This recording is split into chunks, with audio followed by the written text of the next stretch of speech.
The topic over the next 2 Saturdays on Weekend Connection is cybersecurity. What are some things you can do to be safer on the internet? What are some things to watch out for while you're online?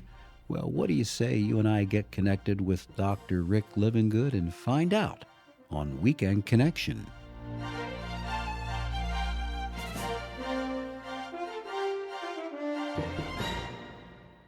Good afternoon, my friend. Welcome to Weekend Connection on the Bible Broadcasting Network. And today the topic is cybersecurity. And I thought to myself, who can I talk to about cybersecurity and steps that you can take to be at least as safe as possible. And I thought of a longtime friend of mine, and he now has a DR period in front of his name, Dr. Rick Livingood. Rick, how are you? Good, thank you. Trying to keep up with technology. That's what I'm doing. And so how often does that change? Every 6 months or every 6 minutes? Well, that's a good question. It's interesting because getting into the deep technical side of things, some of computing hasn't changed in over 50 years. However, it's the utilization of computing power that changes on a pretty regular basis. The newer technologies that take advantage of computing power are changing. And whether it's 6 minutes, 6 hours, or 6 months, it doesn't really make any difference. There's always something new coming down the line. Now, I mentioned just a bit earlier that you and I go back a ways. You and I used to work for the same radio network back in the 80s. When you left radio, you got into IT, didn't you? Well, I had actually been programming computers when I was in high school. That would have been the late 1960s. I honestly say, Ed, I'm probably one of the first high school computer geeks on the planet.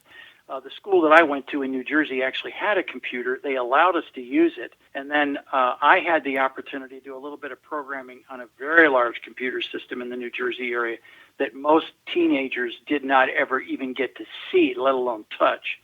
So I've been around technology for over 50 years. And you're still learning and growing after all these years because it's moving so quickly. I just finished classes at University of California, Berkeley, 3 days ago at the time we're recording this, in software engineering, just to keep my skills up.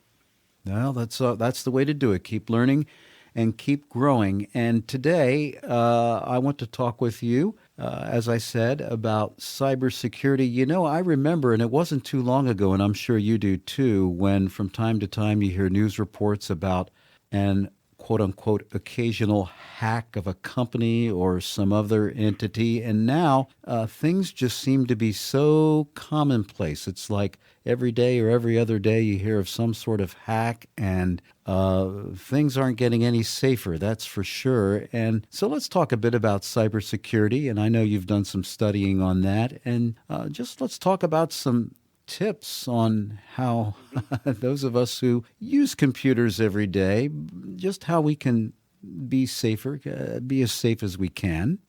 Let me start by setting the stage for this. Computer security itself, the first real cyber crime, is now almost 40 or so years old. We won't go through the whole story, but it actually started with an attack on a mainframe system. So this would have been a really, really big computer back 40 years ago by some spies. We'll use the term spies back in the 1980s at a big university in California.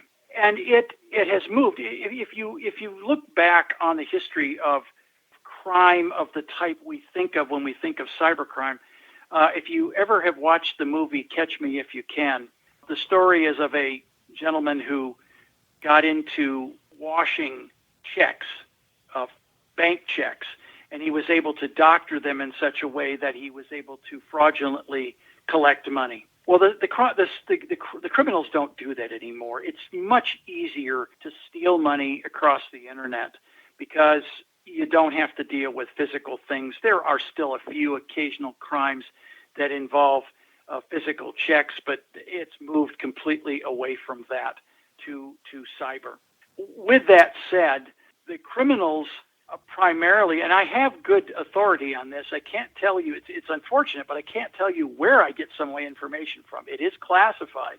And so although I have a security clearance and have had one for many years, and I do work with some folks in some very high levels occasionally, and I do get some feedback from them.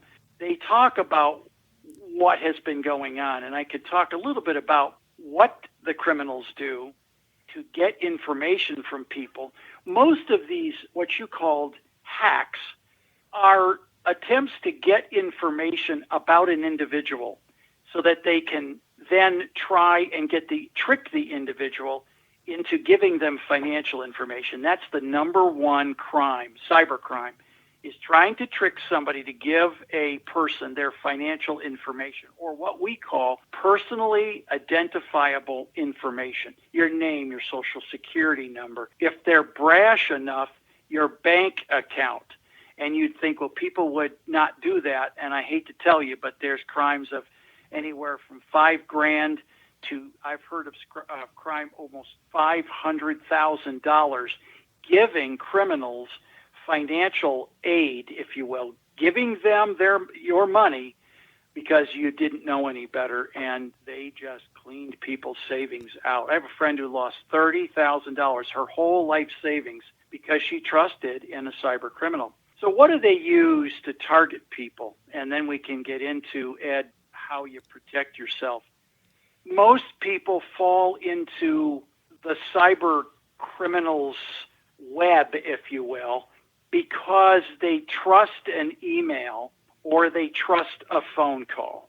The cyber criminals use both email, and they also, and we're familiar with this as robocalls. You get a call from somebody who's a recording, sometimes live, and they are going to try to trick you into giving them information that will allow them to then steal money from you.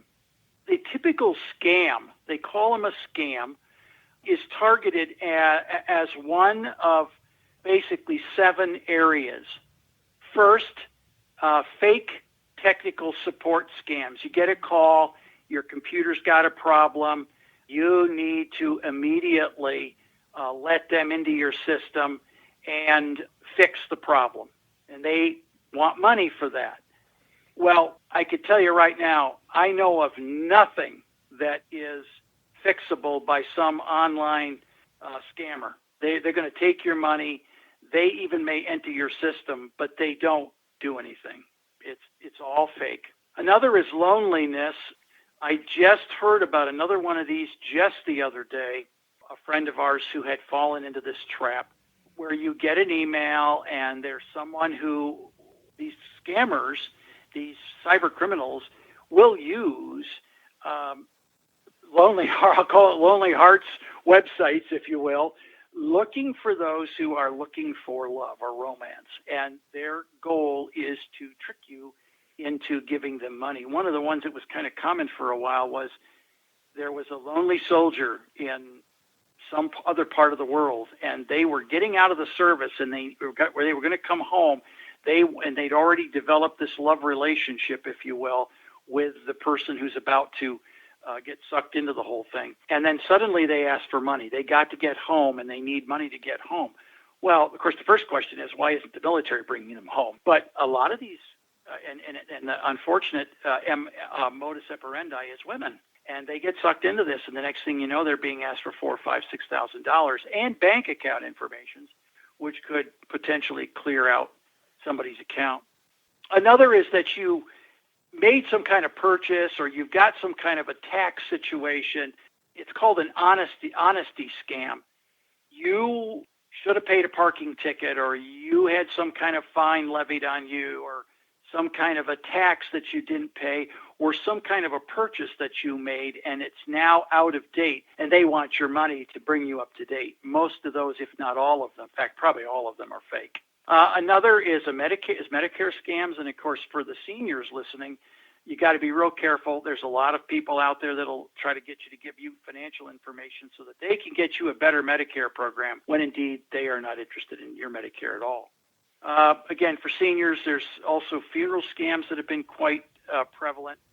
And then another one that's common is that you get some kind of an email or a call that a loved one is trapped in some country overseas and needs money to get home, when indeed there is nobody there. Now, the interesting thing is that some of these scams, they know family members. They are using names familiar to you, or they are using something that's familiar to you. And what they have done is use the web to track down information about you.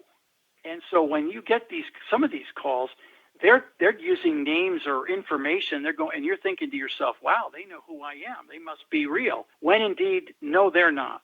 I can go online right now and look up my own name, and I'll find a lot of information about myself. Well, you could do the same thing, Ed Phillips, and every listener that's listening to us at the moment could do the same thing, and you'll find some information about yourself out there. Another tool that the hackers use is that when you hear of these break-ins at banks or at department stores where they stole a bunch of information, what they've stolen is your name, your social security number, maybe some account information, although typically they don't get account information. It's your birth date. It's things that could be used in a financial transaction, make it possible for them to get a little information from you, primarily your bank account information, and then start to steal from you. There's a couple of newer ones that are really scary. One of these is hackers, and most of these people are from overseas, Ed. A lot of the ones perpetrating these scams, these cyber crimes, are from Africa, particularly from Nigeria, also from Europe, primarily Eastern Europe, some from South America, some from Asia, obviously China, and then from the United States itself. And some of the criminals that are actually collecting the money are foreign nationals who come here legitimately, who came for one reason, and that was to steal money. One really big one right now, if you're in a real estate transaction, is don't believe any email you see that tells you don't use whatever the closing company is that you're using. Don't use them anymore. Send your money here. That particular scam, I know this for a fact, hundreds of thousands of dollars lost overnight. The money, instead of going to the closing or title company, ends up in the hands of a cyber criminal. And I can tell you one of the problems with all this is, and I've researched this heavily, part of the reason is I have some very close contacts with some federal agencies. Once the money gets outside the U.S., it's very difficult, if not impossible, to get back. So now the question becomes, what do we do to protect ourselves? Dr. Rick Livingood will have some more things to share about cybersecurity and things you can do to protect yourself while you're online. So be listening for some tips from Dr. Rick next Saturday on Weekend Connection. Weekend Connection is a public affairs broadcast of the Bible Broadcasting Network.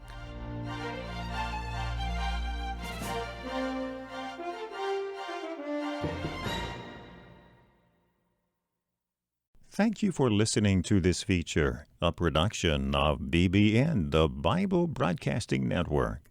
BBN provides 24-hour Christian programming, great Christian music, and Bible teaching. Listen to BBN by clicking the link in the description.